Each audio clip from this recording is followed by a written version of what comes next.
नमस्कार, मी सहयोगिता आणि आपण पाहता 40गाव डांगांची ओळख सुराज्य मराठी। पाहुयात आजची खबरं। आपल्या सुराज्य मराठीच्या YouTube चॅनलला सबस्क्राइब करायला विसरू नका। अकोले तालुक्यातील अतिदुर्गम घाटघर, उडदावणे, पांजरे व परिसरातील जिल्हा परिषद शाळांमधील विद्यार्थ्यांसाठी पुणे स्थित अप्रोच हेल्पिंग अँड फाउंडेशन आणि रामनारायणजी बुक मेमोरियल ट्रस्ट संगमनेर यांच्या वतीने रेनकोट वाटपाचा उपक्रम राबवण्यात आला।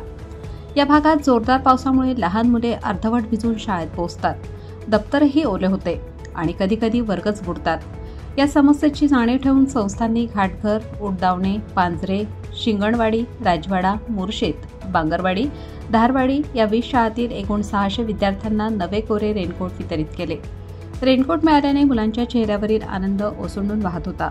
दूरवरून शाळेत येताना आता मुलांना या रेनकोटचा नक्कीच मोठा फायदा होणार असून शाळेतील उपस्थितीही नियमित राहील असे पालकांनी सांगितले।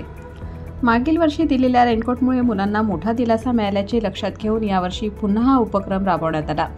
या उपक्रमासाठी रामनारायणजी बुक ट्रस्टचे अशोक बुक आणि कृष्णकुमार बुक यांचे आर्थिक सहाय्य लाभल्याचे पायल मुजुमदार यांनी सांगितले। कार्यक्रमाच्या आयोजनासाठी शिंगणवाडी शाळेचे उपक्रमशील शिक्षक संतोष खुले यांनी उत्तम नियोजन केले। रविवार असूनही मुलांची आणि पालकांची उपस्थिती लक्षणीय होती।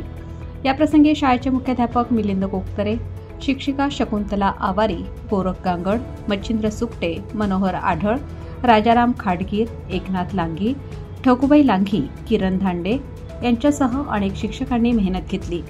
कार्यक्रमाला आदिवासी सेवक हिरामण सोनवणे, शालेय व्यवस्थापन समितीचे अध्यक्ष निवृत्ती पोकळे, माजी अध्यक्ष रामा पोकळे, सखाराम मध्ये जालिंदर पोकळे, सुरेश पोकळे, गोविंद सोनवणे, काळूबाबा पोकळे तसेच ग्रामस्थ मोठ्या संख्येने उपस्थित होते। ग्रामीण भागातील मुलांना शिकण्याची आवड टिकवण्यासाठी व अडचणी दूर करण्याचा या संस्थांचा उपक्रम कौतुकास्पद ठरला। सुराज्य मराठीकरिता प्रतिनिधी सचिन लगड, राजूर, अहिल्यानगर।